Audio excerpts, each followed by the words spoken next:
Oh hey YouTubers, I'm Ricky Baltimore. You're watching the Home Winemaking channel.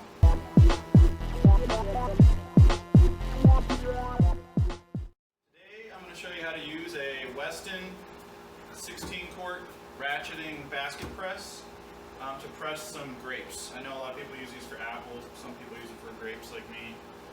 So what I've got here is I've got 2 buckets of must, and these have a lot of grape solids in them. They've been fermenting for about 5 days and still fermenting along right now. So before it slows down too much, I'm gonna go ahead and press it out. So kind of stirred in the cap. The cap on these juices gets kind of dry, so you punch it down a couple times a day. So I've just punched it down so I can pour it a little bit easier. And I'm just gonna go ahead and pour this in.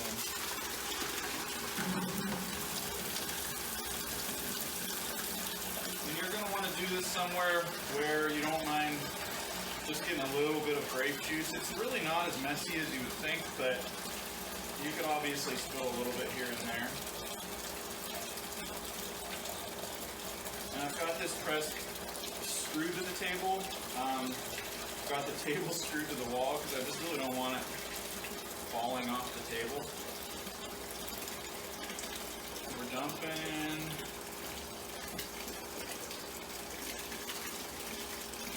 And what we have coming out is what you would call the free run juice. So that's going to be your higher quality juice. And what I'm going to do is I'm going to separate the free run from the pressed juice.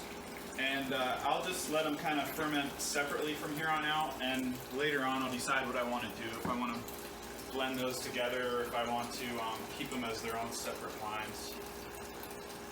So we're going to sit here for a second, let the free run wash off.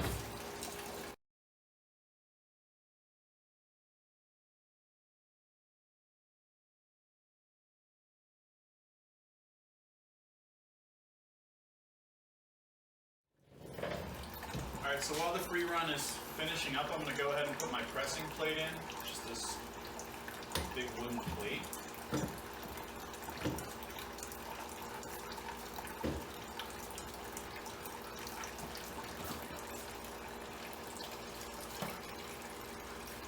I'm just going to put a little bit of pressure with my hands here. Just kind of squeeze out that last little bit of free run. Like I said, I think we're going to just about fill this bucket up here.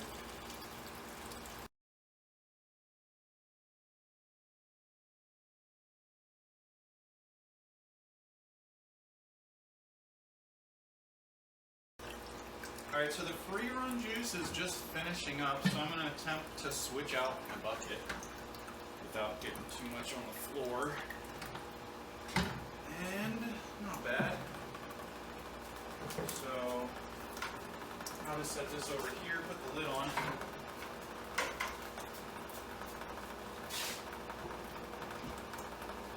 Alright.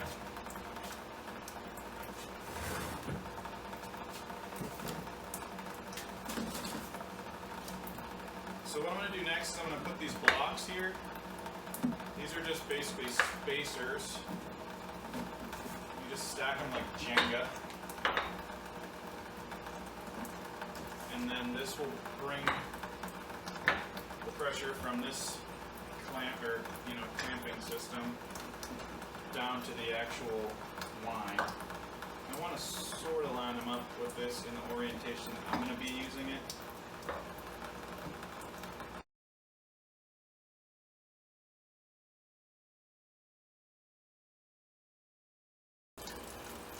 Right now I'm barely applying any force to this.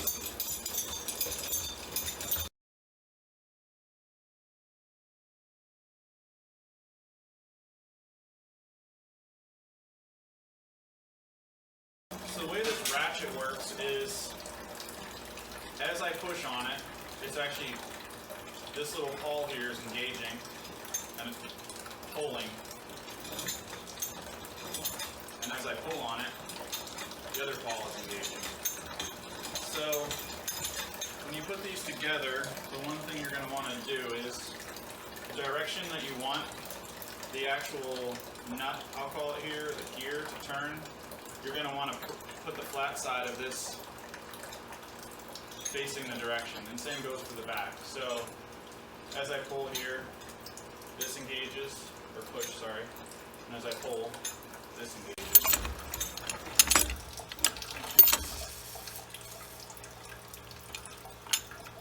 But with this mechanical advantage that I have here, this 14-inch lever, with this little, gear and a screw drive, if I were to put 20 pounds of force on the end of this thing, it would actually put about 2,200 pounds of force on my clamping plate, which with a 9.5-inch clamping plate gives you about 31 psi, which is as high as you would really want to press.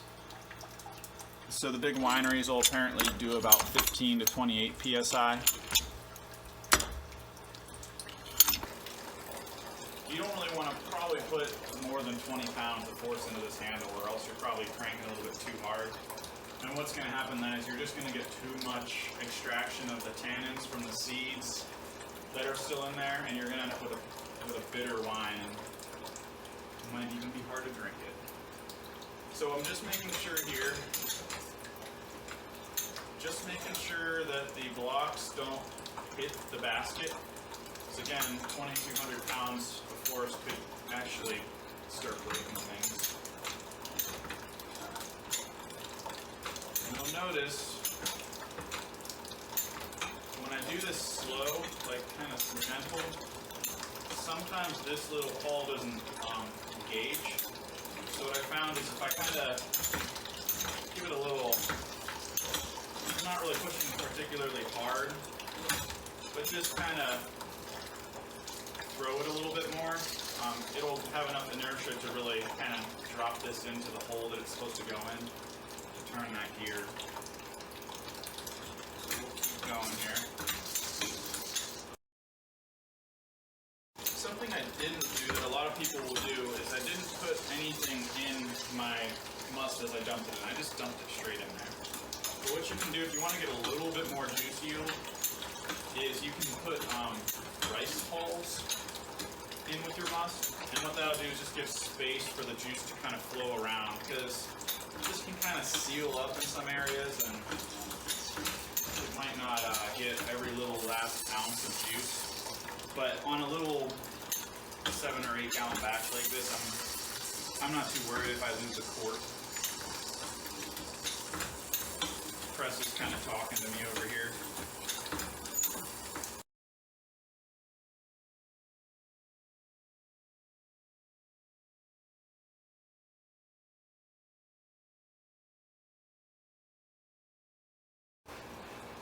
So it looks like we're wrapping up here. And I could press harder, but I'm not going to. So I don't really want to extract too many tannins out of the seeds here. And you can see my ratchet's getting pretty close to my basket. If I had a smaller batch of grapes, I might actually have to add another set of blocks. And I don't have another set of blocks. So if you have this press and you wanted to do a smaller batch of grapes, you just might want to make a couple blocks for yourself. You could probably just use little pieces of 2x4 or whatever.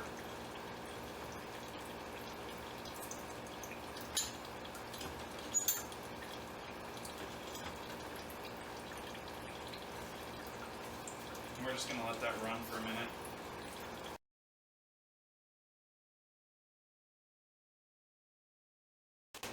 So it looks like we're done here. And the next thing I have to do is I just have to take it apart, take all the pressed grapes out, and clean it. So for that, I'll have another quick video. Thanks for watching. Subscribe if you like it, and tell all your friends.